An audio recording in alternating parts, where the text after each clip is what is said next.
first episode of How to Overcome Glossophobia or the Fear of Public Speaking with Sebastian is finally here. It took a while, sorry for that, but let's get to the point. No theory, like books. There are so many. Obviously, I don't know as much as the books know. I recommend them to you. Please read if you have the chance. However, I'm just going to tell you my own experience because it's going to be easier for you to relate. So I'm an introvert.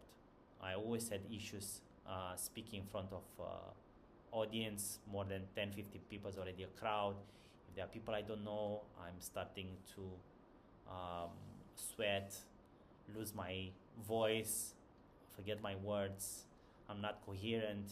Everything is like not nice, right? And the more you do it, the less confidence you have in you, and that's a big problem. And this is what makes a lot of people to become like, I don't want to do this. Please don't make me do it. It's like, please ask me anything else, but not this. So I'm getting a job in a company where I am a CEO, so I have to have TV interviews. I need to have public speaking, conferences, panels, so on and so forth.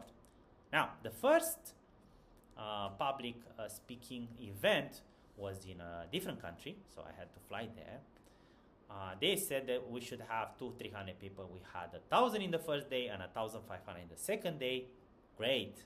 They were investors. If they would like what I'm saying, they'll invest more. If not, well, there's a chance not. So no pressure. One night before the event, I couldn't sleep.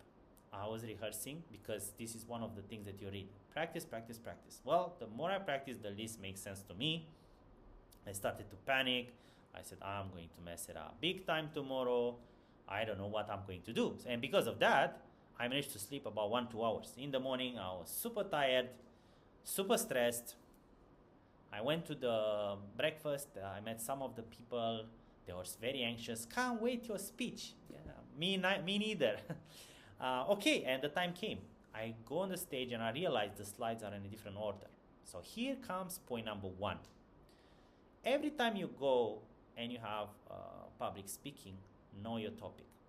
Regardless you have the structure or not, you should know about that topic. You should be able to, worst case scenario, improvise, but based on knowledge. Means that you need to know very well. So one point that you cannot escape is do your homework very well. If you know about it, like I do, but not everybody's like me, then you have no issues. But if you don't, please do it. Because this is point number 1. People need to see that, hey, he or she knows what they're talking about. This is super important. Please focus on this. This is the key for you to be successful when it comes to this. To have a structure is great. Know your audience. Who's your audience? Are they super experts in the domain? They are not. It matters in a way. Because in the end, you have to send a message, regardless they know it or not, they don't. But you need to send the message and they need to understand your message. This is extremely important. And here is the problem that most of the people have. Worries. Worries of being judged. Worries of not being able to deliver the message properly. Worries that everything is messed up. Worries that something wrong is going to happen. There's a ton of worries. Honestly, there's a ton of worries. And I had one, which was the slides were messed up. So I had to improvise. And I did. I started. But the problem is also, you see the public is not reacting. So you don't know, do they like it? Do they not? The attention span of the public is really limited. So you have to make them interested. Make a joke. Say something funny. They will laugh. That will give you energy and they will also pay more attention to you. That's very important because if you see people are not interested, it's going to get even worse for you. It's not going to be, they don't care. No, they're not.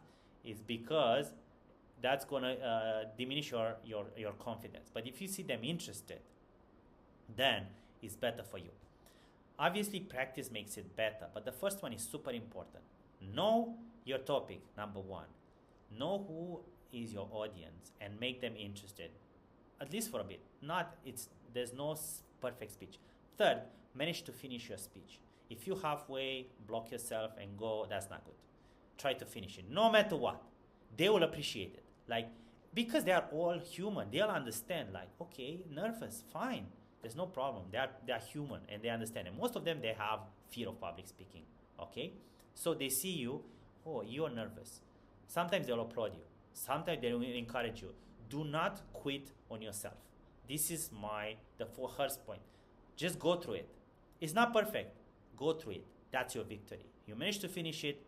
You managed to send your message. That's your victory. No matter how it was. It's not going to be perfect. Mine was not either. Okay? But the second day already started to be much better because I started to be confident. Hey, if I managed to do it yesterday when everything was messed up, today is going to be much better. And the more you go and the more speeches you have, the better it's going to be. And in the next episode, I am going to tell you more about how to become from someone who fears public speaking to be someone who is getting standing ovation from 4,000 or 5,000 people, literally.